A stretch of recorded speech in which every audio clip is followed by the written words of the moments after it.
Welcome to I dream. నేను Udayasri. Advocate Nageshwar పూజారి గారు మనతో పాటు స్టూడియోలో ఉన్నారు. మాట్లాడదాం. హలో అండి. ఒక న్యూస్ చూసాము. ఢిల్లీకి సంబంధించిన జడ్జ్ తను ఆన్లైన్ డేటింగ్ యాప్ టిండర్లో 52 లక్షలు ఒక అబ్బాయిని నమ్మి మోసపోయింది. ఇలాంటివి న్యూస్ చూసినప్పుడు మాకేమనిపిస్తుంది అంటే, ఒక కోర్టులో ఉన్న జడ్జ్, అడ్వకేట్స్ వీళ్ళంటే వీళ్ళకి అన్నీ తెలుసు అని. కానీ వీళ్ళే ఒక సాధారణ ప్రజల్లా మోసపోతే వీళ్ళేం తీర్పులు ఇస్తారు, వీళ్ళేమి ప్రజల కోసం పోరాడతారు అని అనిపించింది. అంటే మాకు అనిపిస్తుంది ఆబ్వియస్లీ ఆ ఫీల్. సో ఏం చెప్తారు మరి ఇలాంటివి మీరు కూడా ఇట్లా మోసపోతూ ఉంటే? అంటే జనరల్గా జడ్జి కూడా సాధారణ మనిషే, మన లెక్క మనిషే. కాకపోతే ఏంటంటే వాళ్ళొక్క మనకు ఉండాల్సిన దానికంటే ఎక్కువ విషయ పరిజ్ఞానం ఉండటం ద్వారా వాళ్ళ ఎగ్జామ్స్ రాయటం కానీ లేకపోతే వాళ్ళ ఎక్స్పర్టైజ్ ద్వారా జడ్జెస్ అవుతారు. అంటే మీరు అన్నట్టు ఒక కంట్రోలింగ్ వ్యవస్థ అనేది వాళ్ళ చేతిలో ఉంటుంది కాబట్టి జడ్జెస్ అవుతారు.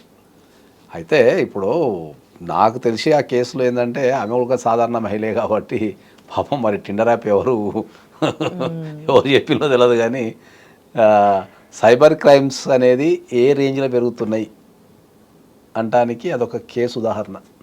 ఎందుకంటే ఈ మధ్యకాలంలో సిబిఐ డైరెక్టర్, మాజీ డైరెక్టర్ జేడి లక్ష్మీనారాయణ వాళ్ళ భార్య కూడా ఏదో సైబర్ క్రైమ్స్లో ఏదో పైసలు చాలా వరకు ట్రాన్స్ఫర్ చేసిందని విన్నాం మనం. ఓకే, సైబర్ క్రైమ్స్కి నార్మల్ క్రైమ్స్కి అంటే ఈ జనరల్గా జరిగే మోసాలకు సైబర్ క్రైమ్స్ జరిగే మోసాలకు తేడా అని చెప్పనా, ఈ సైబర్ క్రైమ్స్లో ఆశ ఎక్కువ ఉంటుంది. అదే ఆశ ఎక్కువ ఉంటుంది. అంటే ఎవరికైతే ఇన్స్టంట్గా ఏదన్నా జరగాలి అనే గుణం ఉన్నోళ్ళు సైబర్ క్రైమ్స్కి తొందరగా అట్రాక్ట్ అవుతారు. అంటే they don't have any patience to wait. అదే ఎవడో సైబర్ క్రైమ్ వాడు కాల్ చేస్తాడు, రపక్కన నువ్వు నాకు ఇప్పుడు దానిలో ఏరితే నీకు ఇంత వస్తుంది ఇన్స్టెంట్గా అనగానే ఆ ఆశకు లోన్ అయిపోయి రపక్కన పేమెంట్ చేసేస్తాడు. అవును. సో సైబర్ క్రైమ్స్కి ఎవరైనా గురైనలు అంటే ఏంటంటే వాళ్ళకి అత్యాశ వాళ్ళంతా సైబర్ క్రైమ్స్లో నేను ఫీల్ అవుతా. ఒక్కసారి సైబర్ క్రైమ్స్ ఎప్పుడైనా జరిగేటప్పుడు ఏదన్నా విషయం నీ దగ్గరకు వచ్చినప్పుడు దీంట్లో పాసిబిలిటీ ఏంది, నాన్ పాసిబిలిటీ ఏందని చూసుకోవాలి. ఆ పాసిబిలిటీ నాన్ పాసిబిలిటీ చూసుకోకుండా ఎవరో ఫోన్ చేసి నువ్వు స్టాక్స్లో పెట్టుబడి పెడితే ఇంత వస్తుంది, లేకపోతే ఆడ పెట్టుబడి పెడితే ఇంత వస్తుంది, లేకపోతే కస్టమ్స్లో అక్కడ ఉండిపోయినా ఇట్లా చెప్తే అది వేస్ట్. ఇప్పుడు ఈ కేసులో అతను అంటే డబ్బులు పెట్టుబడి ఇది కాదు, ఆ అబ్బాయిని నమ్మి మోసపోయిందా? అది డేటింగ్ యాప్ యాక్చువల్లీ. అవును, టిండర్ అనేది డేటింగ్ యాపే. ఈ టిండర్ అనేది డేటింగ్ యాపే. మరి ఇప్పుడు మనం ఏదైనా కూడా సమాచారాన్ని మనం ఇంటర్నెట్ నుంచి పొంది దాని గురించి మాట్లాడడం తప్ప వాస్తవంగా మనకు కూడా ఏం తెలియదు. ఇప్పుడు టిండర్ యాప్ అనేది ఏంది, ఒక డేటింగ్ సైట్. అంటే ఆ డేటింగ్ సైట్లో జడ్జెస్ ఉండకూడదని రూల్ ఏముంది? అంటే మాటలు నమ్మి మోసపోయింది, ఒక మోసం చేసే మనిషి మాటలు ఆవిడకి తెలియలేదా అని. అరే నమ్ముండొచ్చు, దాంట్లో ఇష్యూ ఏముంటుంది. ఇప్పుడు చాలా సందర్భాల్లో మనం కూడా ఏదైనా జరిగినప్పుడు నమ్ముతాం కదా, అట్లా చేస్తాను కూడా అంటాం కదా. కాబట్టి అదే చెప్తున్నా కదా, ఒక్కొక్కరికి ఒక్కొక్క అది ఉంటుంది అన్నట్టు. దాని ప్రకారం ఏంటంటే జనరల్గా ఇండియాలో కరెక్ట్ చెప్పాలంటే ఏంటంటే డేటింగ్ యాప్స్లలో 90% of the profiles are fake.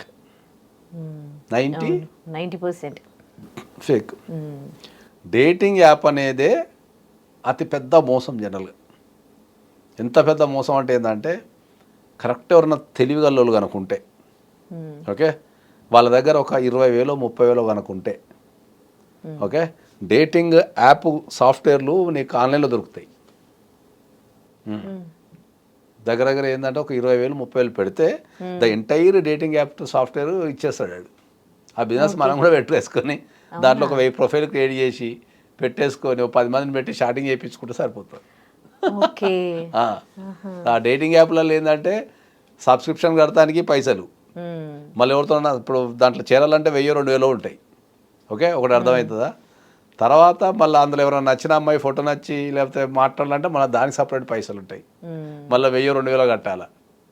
ఈ మొత్తం భారతదేశంలో ఓకే డేటింగ్ యాప్ పెట్టుకొని, ఓకే, ఇక డేటింగ్ యాప్కి ఉన్నది ఏంటంటే ఎక్కడైనా దాన్ని కొద్దిగా ప్రమోషన్ చేసుకుంటే 1,00,000 మంది ఏరిన, మొత్తం దేశంలో కలిపి 1,00,000 మంది ఏరిన, మనిషికి ఒక 2,000 వేసుకుని ఎంత ఎత్తులో ఎక్కాడు. 1,00,000 మంది వేద్దాం మనం, 1,00,000 మంది ఇంటూ 2,000, 20 కోట్లు, 1 10 100 1000 10,000 లక్ష 10 కోటి 10 కోటి 20 కోట్లు అవుతుంది. 20 కోట్లు. సో ఒక 30,000 రూపాయలు కనుక పెట్టుబడి పెట్టగలిగి, మహా అంటే ఒక 50,000 రూపాయలు పెట్టుబడి పెట్టగలిగి, ఒక డేటింగ్ యాప్ను కనుక నువ్వు క్రియేట్ చేయగలిగి, కొనుక్కొని ఒక పేరు పెట్టుకోగలిగి, దాన్ని మార్కెట్లో తిప్పగలిగి ఒక యువత, ఒక 40 కోట్ల మంది యువత మొబైల్స్ వాడుతున్నారు కదా, 40 కోట్ల మంది యువతలో నువ్వు నీచంగా ఒక 1,00,000 మంది నీకు వచ్చిన, 1,00,000 మంది నీ దాంట్లో సబ్స్క్రిప్షన్ వచ్చిన, 1,00,000 మంది ఇంటూ 2,000 కొట్టుకున్నా కూడా 20 కోట్ల రూపాయలు ఒక సంవత్సరంలో వచ్చేస్తాయి నువ్వు కూర్చున్న దగ్గర. దానికి ఏం గ్యారంటీ ఏం లేదు. నువ్వు 2,000 కట్టినంత మాత్రాన డేటింగ్ యాప్లో అమ్మాయిని నీతో మాట్లాడుతుంది, లైన్లో పడుతుంది ఏం లేదు. నువ్వు ప్రొఫైల్ చూసి టెంప్ట్ అవుతావు, తర్వాత 2,000 కడతావు, కథం అయిపోయాయి. నువ్వు గట్టిగా దాంట్లో ఒక 1000 ప్రొఫైల్స్ కనుక క్రియేట్ చేయగలిగి దాంట్లో పడేసినావంటే కథమే అయిపోయాయి. ఇంత ఈజీ ఈ దేశంలో క్రైమ్ చేయటం. ఇప్పుడు మామూలుగా తెలిసిన వాళ్ళకే బాయ్ ఫ్రెండ్స్ గర్ల్ ఫ్రెండ్స్ ఉన్నారు, ఇక వీళ్ళు డేటింగ్ యాప్లు ఏం చేస్తారు అంటే నాకు తెలిసిన సమాజంలో నా చుట్టుపక్కల ఉన్న దాంట్లో ప్రతి ఒక్కరికి పెళ్ళి అయ్యో లేకపోతే బాయ్ ఫ్రెండో గర్ల్ ఫ్రెండో ఎవరో ఒకరు ఏదో ఒక రిలేషన్ ఉన్నారు కదా. మళ్ళీ రిలేషన్ కోసం కొత్తగా డేటింగ్ యాప్లోకి ఎక్కడ పోతున్నారు వీళ్ళు? వాళ్ళకి ఒక్కటి సరిపోదని ఈ యాప్స్లలో కూడా దగ్గర అవుతా ఉంటాయి. అట్లా అంటే ఇన్స్టాలో ఎంతమంది మోసపోవట్లేదు, ఫేస్బుక్ లో ఎంతమంది మోసపోవట్లేదు. ఇన్స్టాలో నీకు మనీ ఏముండదు కదా. నేను మోసాలు అంటున్నా అంటే దేశంలో మోసం చేయటం అనేది ఎంత ఈజీ అని చెప్తున్నా నేను. అవును, దేశంలో నీ దగ్గర ఒక 50,000 ఉండి నువ్వు ఒక డేటింగ్ యాప్ పెట్టుకొని ఒక 1000 ఫేక్ ప్రొఫైల్స్ క్రియేట్ చేసి ఆన్లైన్ నుంచి ఫోటోలు తీసుకొని నచ్చింది ఒక 1000 ప్రొఫైల్స్ క్రియేట్ చేసేసి ఒక 10 మందిని పెట్టుకొని 1000 ప్రొఫైల్స్ క్రియేట్ చేసేసి ఓ 10 మంది పెట్టి షార్టింగ్ చేయించి మనిషికి 2,000 వసూలు చేసినా కూడా 1,00,000 మంది అయితే, దేశం మొత్తం కలిపి 1,00,000 మంది అయితే 20,000 కోట్ల వ్యాపారం అవుతుంది నీకు సంవత్సరంలో.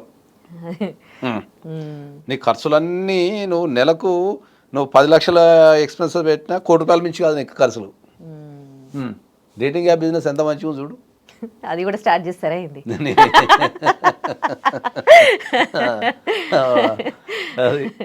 కాదు, ఆవిడ అడ్వకేట్ అంటే ఆ జడ్జ్ అంటే ఒక అవేర్నెస్ ప్రభుత్వాలు క్రియేట్ చేస్తాయి, కోర్టు చెప్తూ ఉంటుంది. అంత తెలిసి కూడా ఎమోషన్ కి మీరు అర్థం చేసుకోవాలా. ఎమోషన్ కి అడ్వకేట్ లేకపోతే జడ్జి లేకపోతే సామాన్య వ్యక్తి సీఎం పిఎం అని ఏముంటుంది దానికి. Emotion is everybody. ఎమోషన్ అనేది ఈ ప్రపంచంలో పుట్టిన ప్రతి మానవునికి, అది తెల్లవాళ్ళకైనా నల్లులకైనా ఏషియన్స్ కైనా ఎవరికైనా emotion is equal. Way of expression is different ఉంటది. నేను చెప్పేది వినండి. ఆ తర్వాత ఆవిడ చేసింది ఏంటంటే, ఆవిడ పని మనిషి మోసపోయినట్లుగా, తను జడ్జి కదా, సో సొసైటీలో ఒక పేరు ఉంటుంది, సో ఆ పేరు చెడిపోద్ది, ఎట్లా చెప్పుకోవాలో తెలియక తనకు జరిగిన మోసాన్ని తన మెయిడ్కి జరిగినట్లుగా పిఎస్లో కంప్లైంట్ ఇప్పించింది. సో కనీసం రూల్స్కి సంబంధించి కోర్టులో అవగాహన అనేది ఉంటుంది కదా. స్టార్టింగ్ లో నువ్వే నన్ను క్వశ్చన్ అడిగినావు ఏమని, ఒక జడ్జి మోసపోతే సామాన్యుల పరిస్థితి ఏంది అని. సో జడ్జి గారు తర్వాత రియలైజ్ అయ్యారు, అరే అమ్మ నేనే మోసపోతే సామాన్య పరిస్థితి ఏందని ఆలోచించి నేను మోసపోయినా అని చెప్తే అయ్యో నువ్వు మోసపోయినావు అంటారని పక్క వాళ్ళతో కంప్లైంట్ ఇప్పించి వాళ్ళ మీద కేసు ఎఫ్ఐఆర్ రిజిస్టర్ చేయడం జరిగింది. ఎట్లా కొన్ని విషయాలు మనకు తెలిసినా తెలియకున్నా సమాజం కోసం కొన్ని మెయింటైన్ చేయాల్సి వస్తుంది. ఆమె ఈవెన్ దో జడ్జి అయినా ఆమె పోయి కంప్లైంట్ ఇచ్చింది అనుకో, అందరూ ఏమంటారు, అరే నువ్వు జడ్జి అయ్యి నువ్వు మోసపోయినావు అంటారు కదా. అందుకని 10 మందితో కంప్లైంట్ ఇచ్చింది. మళ్ళీ దానికోసం కూడా ఆమెకి కోర్టు మొట్టికాయలు వేసింది. ఎందుకు నువ్వు అంటే అంత మిస్టేక్ ఎట్లా చేస్తావు, ఇంకొకరిని నువ్వు అక్కడ పని మనిషి ఎమోషన్ అంతే, ఇంకేముండదు. కాబట్టి నేను అందరికీ నేను చెప్పేది ఏంటంటే, యువత ఎస్పెషల్లీ ఇప్పుడు దేశంలో ప్రధానంగా ఏమైపోయింది చెప్పనా, ప్రతి ఒక్కరికి మొబైల్ అందుబాటులోకి వచ్చింది. ఓకే, పేమెంట్ సిస్టమ్ అనేది వరల్డ్ వైడ్గా ఎక్కడన్నా చేయొచ్చు. ఫోన్పే ద్వారా వరల్డ్ వైడ్గా ఎక్కడ కూర్చున్నా పేమెంట్ చేయొచ్చు. ప్రతి ఒక్కరికి 1,000, 2,000, 3,000 ప్రతి ఒక్కరి అకౌంట్ ఎంతో కొంత ఉంటాయి, దేనికో కొంతనికి. ఆ ఎమోషన్ రాగానే రఫాగా కట్టేస్తాం మనం. అర్థమైందా, 2,000 కదా తర్వాత చూసుకుందాం రఫాగా కట్టేస్తాం మనం. ఓకే, దానివల్ల ఎంత లాస్ అవుతున్నాం. ఇంతకుముందు బ్యాంకుకి వెళ్ళాలి, పైసలు వేయాలి అంటే ఓ ఎవడు పోతలే అని, ఇప్పుడు ఒక ఎమోషన్ కలిగింది అనుకుందాం, సపోజ్ కట్టాలనే ఆలోచన ఇప్పుడు కలిగింది. రేపు పొద్దుల బ్యాంకు బంద్ కదా, రేపు పొద్దుల పోదాం అనుకునే టైంకి ఆ ముడే పోతుంది. ఇప్పుడు మనకు మొబైల్ చేతులుండి పేమెంట్లు అడిగి ఉండకు ఏదన్నా ఒక ఎమోషన్ వస్తే రఫకం కట్టేస్తాం, తర్వాత చూసుకుని 2,000 సంగతి ముందది 2,000 కట్టేద్దాం అంటాం. దాన్ని క్యాచ్ చేసుకుంటున్నారు ఎవరు, సైబర్ క్రైమ్స్ వాళ్ళు, సైబర్ క్రైమ్స్ చేసేటోళ్ళు. ఇట్లా సైబర్ క్రైమ్స్ లో బ్యూటీ చెప్తాను నేను మీకు, అందులో కూడా బ్యూటీ, చాలా బ్యూటీ ఉంటుంది సైబర్ క్రైమ్స్ లో. ఎంత బ్యూటీ ఉంటుంది చెప్పనా, సైబర్ క్రైమ్స్లో మోసపోయే వాళ్ళంతా highly educated, highly earning capacity ఉన్నోళ్ళు, హైలీ సేవింగ్స్ ఉన్నోళ్ళు వాళ్ళ. అసలు నీ దగ్గర పైసలు లేవు అనుకో, నీ దగ్గర పైసలు లేవు అనుకో, నేను ఎవడు మోసం చేస్తాడు? అవును, అంతే కదా. ఎప్పుడు చూడు సైబర్ క్రైమ్స్లో 10 లక్షల మోసం, 20 లక్షల మోసం, 30 లక్షల మోసం అంటే అవన్నీ నీ బ్యాంక్ ఉంటేనే కదా నువ్వు మోసపోయేది. అంటే 10 లక్షలు సేవింగ్ ఉందంటే మోసం అవుతున్నట్టే కదా. చూడు మరి ఇదే బ్యూటీ. మళ్ళీ అంతా చదువుకున్న వాళ్ళు ఉంటారు, మంచిగా చదువుకున్న వాళ్ళు, రిటైర్ అయిన వ్యక్తులు, మంచి మంచి జాబులు చేసి రిటైర్ అయిన వ్యక్తులు, మంచి ఉన్నత కుటుంబాలకు చెందిన వాళ్ళు, మంచిగా చదువుకున్న వ్యక్తులు ఉంటారు వీళ్ళంతా. మళ్ళీ ఏదో ఊర్లలో కూలి పని చేసుకునేటోడు, లేకపోతే జనరల్గా ఏదన్నా ఆటో నడుపుకునే వ్యక్తి, ఇట్లాంటి వాళ్ళు మోసపోరు సైబర్ క్రైమ్స్లో. ఈ సైబర్ క్రైమ్ మోసగాళ్ళకి కూడా అకౌంట్లో ఎవరి డబ్బులు ఎంత ఉన్నది అనేది డీటెయిల్స్ వీళ్ళకి పోతుండొచ్చు. అయితే పోడు, కానీ వాళ్ళు ఏంటంటే లార్జ్ షెడ్ పబ్లిక్, అంటే వాళ్ళు ఫిషింగ్ అంటాం దాన్ని. ఒకటేసారి ఒక ఎస్ఎంఎస్ని ఒక 1000 మంది, 1,00,000 మందికి పంపచ్చు మనం. ఆ 1,00,000 మందిలో ఒక్కడ ఎమోషన్ తగ్గినా కథం అయిపోతుంది story. That is the strategy of the cyber crimes. అర్థమైందా? ఇప్పుడు 1,00,000 మందిలో ఒక్కడ ఎమోషన్ కాడా? అవును, అది అందరు 1,00,000 మందిలో ఒకటే తిరిగి ఉండవు కదా. 1,00,000 మందిలో ఎవడో ఖాళీ కూర్చొని అబ్బా అనగానే ఆ సార్ నీకు ఇప్పుడు చాలా నీకు పార్సల్ వచ్చింది అనేటే ఎమోషన్ ఉంటుంది. మీకు తెలియని ఒక విషయం చెప్తాను నేను. అసలు సైబర్ క్రైమ్స్లో వాస్తవం చెప్పాలి అంటే ఏంటంటే, భారతదేశంలో జరిగే సైబర్ క్రైమ్స్లో నాకు తెలిసినంత వరకు 70 to 80% క్రైమ్స్ రిజిస్టర్ కావు. ఎందుకంటే చెప్పుకుంటే ఇజ్జత్ పోద్దని రిజిస్టర్ కావు. ఎందుకంటే సైబర్ క్రైమ్స్లో ఎక్కువ జరిగేది సెక్సువల్ ఇష్యూస్ జరుగుతాయి ఎక్కువ, రెండోది ఫైనాన్షియల్ ఇష్యూస్ జరుగుతాయి, రెండో జరుగుతాయి సైబర్ క్రైమ్స్లో. ఓకే, సో ఈ సెక్షువల్ కంటెంట్కి పోయినా పైసలు లాస్ అవుతారు, ఫైనాన్షియల్ పోయినా పైసలు అవుతారు. చాలామంది చెప్పుకుంటే ఇజ్జత్ పోద్ది అన్న భయానికి చెప్పుకోరు. చాలామంది అమ్మాయిలు చాటింగ్ చేస్తారు, పక్కన ఏదో చేసేస్తారు, కథం బెదిరించడం స్టార్ట్ చేస్తారు, అన్నీ మూసుకొని ఇస్తుంటారు. ఎందుకంటే తెలిస్తే ఇంట్లో దంతారు కదా అని చెప్పి భయానికి ఇచ్చేస్తుంటారు. ఎప్పుడో ఒకప్పుడు అలా పరిధి దాటి వాళ్ళ శక్తి కానప్పుడు బయటకు వస్తున్నాయి తప్ప. చాలామంది నీకు మ్యాట్రిమోనియల్ ఇష్యూస్లో కూడా చాలామంది రిజిస్టర్ చేసుకుంటారు, మెల్లగా ఫ్రెండ్షిప్ చేస్తారు, స్నేహం చేస్తారు. పక్కన ఏదో అవసరం ఉంది, ఒక 20,000 పంపమంటాడు, 20,000 పంపమంటాడు. నేను అంటే అట్లా ఇది చెప్పడానికి చాలా విచిత్రంగా ఉంటుంది, కానీ ఇది చెప్పాల్సిన బాధ్యత ఉంటుంది. నాకు తెలిసిన ఒక కేసులో ఒకడు మ్యాట్రిమోనియల్ ఇష్యూస్లో రిజిస్టర్ అయ్యి నెలకు ఒక 50,000 సంపాదిస్తున్నాడు. ఏం పని దానికి, ప్రొఫైల్స్ అన్నీ చూసుకుంటాడు, మంచిగా రోజు ముచ్చట పెడతాడు, 2 నెలలు ముచ్చట పెడతాడు, ఎట్టేటైం ఒక 20-30 మంది లైన్లో పెట్టుకుంటాడు, ఓన్లీ ముచ్చట పెడతాడు. వాళ్ళది ఏంది, మంచిగా ఉన్నావా, తిన్నావా, అది ఇది మాట్లాడతాడు. 1-2 months ఒక నమ్మకం కలగానే పక్కన ఒక 50,000 వేసి అంటాడు. ఈ 50,000 కదా, సరే 2 నెలల నుంచి మాట్లాడుతుండు కదా, పెళ్లి చేసుకోబోతున్నాం కదా, ఏముంది లేని పక్కన 50,000 వేసేస్తాడు అంతే. ఈ నెలంతా ఒక ఆఫీసులో పనిచేసి ఆ బాస్తో దుబ్బులు తినడాకంటే ఈడ కూర్చొని ముచ్చట పెట్టి 100 ప్రొఫైల్స్ తెలుసుకొని ఆ 100 నెలకొక్కరు వేసుకుంటూ పోయినా నెలకు 50,000 వస్తాయి. ఇక 50,000 కోసం పంచాయతీ పెట్టుకునేటోళ్ళు పెద్ద ఉండరు. ఇక అడిగి ఇక అరే ఇస్తావా అంటే ఇస్తా, రేపు ఇస్తా, ఇక కష్టాలు అంటే అయ్యో కష్టాలు ఉండేమో అట్లని రోజుకు ఒక అదే కూడా కూర్చుంటారు. ఇక వాళ్ళు కూడా అయ్యో పాపం 50,000 కదా పోనీలే అని. వీడు కూడా ఏంటంటే ఆ 50,000 అఫోర్డ్ చేయగలని చూస్తారు. మళ్ళీ అంటే మంచిగా నెలకు 1,00,000-2 లక్షలు జీతం ఉన్న అమ్మాయిలు ఉంటారు కదా, వాళ్ళకి 50,000 వేసేస్తారు, అయిపోతుంది. అంతే. ఆడు ఎక్కువ మళ్ళీ తీసుకోండి, వాడు చిలిపి దొంగ అన్నాడు. 50,000 టార్గెటే ఉంటుంది. అమ్మాయిలు మోసపోతున్నారా, అబ్బాయిలు మోసపోతున్నారా? ఏది దీంట్లో వయసు వస్తా ఉంది. దీంట్లో అమ్మాయిలు మోసం చేస్తున్నారు, అమ్మాయిలు అబ్బాయిలు మోసం చేస్తున్నారు. ఈ దేశంలో ఒక ఉద్యమం లెక్క స్టార్ట్ చేసుకున్నారు. తెలియదు చాలా మందికి ఇది.